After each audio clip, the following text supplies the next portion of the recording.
इन videos के through दोस्तों हम कुछ ऐसे टॉपिक्स को आइडेंटिफाई करेंगे जो मेंस एग्जाम के लिए और इंटरव्यू के लिए बहुत इंपॉर्टेंट है। और ऐसा ही एक टॉपिक है lynching and mob violence. Actually supreme court ने स्टेट गवर्नमेंट्स के लिए कुछ गाइडलाइंस इशू की थी और उसी की चर्चा आज के इस सेशन में मैं करने वाला हूँ। मेरा नाम है LK सोनी और मैं ऐसे कंसेप्चुअल वीडियोस आपके लिए बनाता रहता हूँ।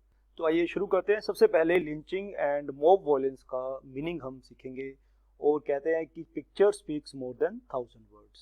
आइए तो मैं आपको कुछ पिक्चर्स दिखाता हूँ और फिर मैं इसका मीनिंग जो कि आपको जरूर लर्न करना है लिंचिंग एंड मॉब वायलेंस का, बहुत इंपॉर्टेंट है।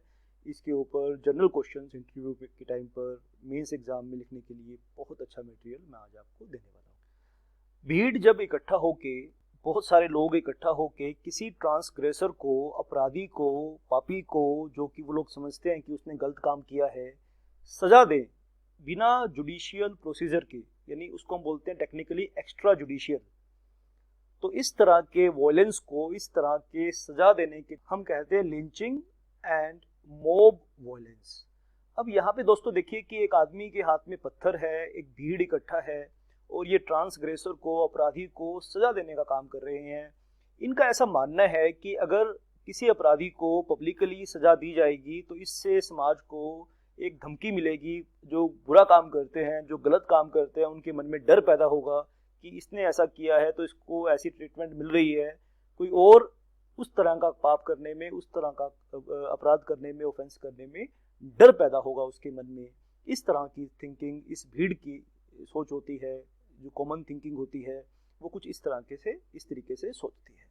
तो सबसे पहले लिंचिंग, अगर आपसे कोई पूछे कि लिंचिंग क्या है, उसका मीनिंग आपको पता होना चाहिए। आज जो भी मटेरियल मैं यूज़ करूँगा ये सब मेरे टेलीग्राम चैनल, जिसका लिंक आपको डिस्क्रिप्शन में मिलेगा। जैसे ही लेक्चर की हेडिंग पे आप क्लिक करोगे डिस्क्रिप्शन खुल जाएगी, तो वहाँ पे टेलीग्राम चैनल का लिंक भी मिलेगा और फेसबुक का पेज का लिंक भी मिलेगा और वहाँ से आप कॉपी पेस्ट कर सकते हैं। अभी आप ध्यान से सुन सकते हैं या वीडियो को बीच में पॉज करके नोट भी कर सकते हैं। तो मैं स्पीड से ये कवर करूँगा सब मटेरियल को, ताकि मैं लिखने का टाइम नहीं दूंगा, बाद में आप कॉपी पेस्ट कर सकते हैं। मेरा काम है आपको इंफॉर्मेशन देना और कंसेप्ट को समझाना। तो lynching is a predetermined extrajudicial killing by a group. जब एक ग्रुप एक्स्ट्रा जुडिशियल यानी कानून के प्रोसीजर की उल्लंघना करके किसी को सजा दे तो उसको कहते हैं lynching. Lynching is a predetermined extrajudicial killing by a group. It is most often used to characterize informal public execution by a mob in order to punish an alleged transgressor। यानी अपराधी को सजा देने का एक informal तरीका समाज के सामने। हम बोलते हैं ना अक्सर कि भाई उसको तो ऐसा, उसने तो इतना गलत काम किया है, उसको तो चौराहे पे फांसी दे देनी चाहिए, सबके सामने गोली मार देनी चाहिए। It can also be an extreme form of informal group social control. ये क्या है? Extreme form of group social control है। देखो, किसी को भी, किसी भी व्यक्ति को, किसी भी ग्रुप को कानून को अपने हाथ में लेने की इजाजत नहीं दी जा सकती। इसके पीछे चाहे कितना भी बड़ा लॉजिक हो, उस अपराधी ने कितना भी बड़ा पाप किया हो। तो ये सब डेफिनेशन आपको लर्न करनी है। इसका जो आपको कहाँ से मिलेगी, कॉपी पेस्ट करने का तरीका मैंने आपको बता दिया है। आजकल कुछ सालों से हमारे देश में जो चल रहा है उसमें एक गौ हत्या को रोकने के लिए हमारे समाज के कुछ लोग गौ हत्या को एक पाप समझते हैं कि हिंदू धर्म में गाय को माता माना जाता है और जो गौ हत्या करे उनको पापी माना जाता है। तो पापियों को सजा देने के लिए कुछ ग्रुप बना के लोग काम करते हैं, ऑपरेट करते हैं और जो काउज को एक प्लेस से दूसरे प्लेस पे ले जाने का काम करते हैं, उनको इकट्ठा होके कई इंसिडेंट हुए जहाँ पे लोगों ने, भीड़ ने इकट्ठा होके उनको मार दिया। तो एक सोशल एक्टिविस्ट है तहसीन पुणेवाला, उन्होंने सुप्रीम कोर्ट में एक पब्लिक इंटरेस्ट लिटिगेशन फाइल की, जिसकी चर्चा आज के इस सेशन में हम डिटेल में करेंगे। ये सर एक सिविल राइट एक्टिविस्ट हैं जो कि जिनको आप आज तक वगैरह न्यूज़ चैनल पे काफ़ी सोशल इश्यूज़ के ऊपर बहस करते हुए देख सकते हैं। आजकल टीवी पर काफ़ी ये अपीयरेंस इनकी होती है। तो आइए हम अपना मेन कंटेंट को डिस्कस करेंगे आज के इस सेशन में। और सुप्रीम कोर्ट में जो पब्लिक इंटरेस्ट लिटिगेशन फाइल हुई थी, टेलीग्राम चैनल पे ये सब मिलेगा आपको, वहाँ से आप कॉपी पेस्ट कर सकते हैं। फैक्ट्स को बता दूं नटशेल में। Petitioner was aggrieved by the numerous incidents of lynching and mob violence in country. The petitioner, a social activist, referred writ petition under Article 32. Under Article 32 में writ petition आप supreme court में file कर सकते हैं।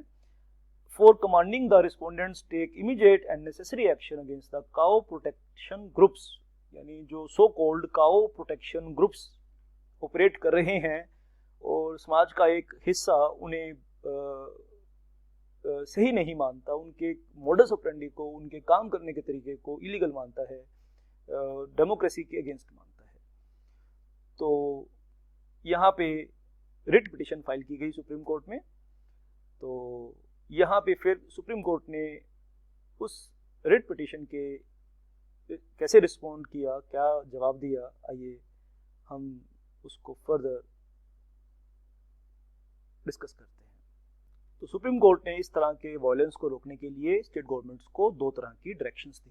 पहली direction ये है कि state government shall designate a senior police officer not below the rank of superintendent of police as nodal officer. Nodal officer मतलब जिसका पूरी रिस्पॉन्सिबिलिटी होगी, जिसकी जो पूरा जो सुप्रीम कोर्ट ने गाइडलाइन इशू की है, जो उसको पूरा सुपरविजन करेगा, तो उसको नोडल ऑफिसर कहा जाता है। Such nodal officer shall be assisted by one of the DSP rank officer in the district for taking measures to prevent incidents of mob violence and lynching. They shall constitute a special task force so as to procure intelligence reports about the people who are likely to commit such crimes or who are involved in spreading hate speeches, provocative statements and fake news। जो आजकल so called WhatsApp university चलती है, वहाँ पे लोग दबा के forwards गलत चीज़ें करते हैं बिना चेक किए कि वो सही है कि गलत है, और उनसे भड़क के आवेश में आके लोग ऐसे हरकतें कर देते हैं, भीड़ इकट्ठी होके किसी मासूम को। कई बारी होता है कि कई बारी एक मासूम आदमी भी मारा जाता है इसके अंदर। और ऐसा नहीं है कि ये सब हिंदू लोग करते हैं। अभी देखो पीछे महाराष्ट्र के अंदर दो साधुओं को भीड़ ने इकट्ठा होकर मार दिया था और पुलिस कुछ नहीं कर पाई थी। तो इस तरह की हरकतें हर समाज में होती है, लेकिन ये हम यहाँ पे पिन पॉइंट नहीं कर रहे कि हिंदू ऐसा करते हैं कि मुस्लिम ऐसा करते हैं। ये सुप्रीम कोर्ट ने माना कि इस तरह की हरकतें हर समाज के अंदर होती हैं। दूसरी जो गाइडलाइन इशू की वो ये थी कि स्टेट गवर्नमेंट शैल फोर्थविथ का मतलब होता है कि इमीडिएट ये एक्शन लेना है। ऐसे डिस्ट्रिक्ट्स को, सब डिविजन्स को, विलेजेस को आइडेंटिफाई करना है जहाँ पे लिंचिंग जैसे इंस्टांसेस हुए हैं, और ये सब डाटा इकट्ठा करने के लिए उनको 3 हफ्ते का टाइम दिया, ताकि वहाँ उन जगह पे जो नोडल ऑफिसर है वो जाके कंट्रोल कर सके, ऐसे इंसिडेंट होने में जल्दी से जल्दी पुलिस एक्शन में आ सके। The state government shell forthwith identify district, subdivisions and or villages where instances of lynching and mob violence have been reported in the recent past, say in the last 5 years, यानी पिछले 5 सालों में जहाँ पे ऐसे incident हुए हैं वहाँ पे डेटा इकट्ठा करना है। The process of identification should be done within a period of 3 weeks from the date of this judgment, as such time period is sufficient to get the task done in today's fast world of data collection।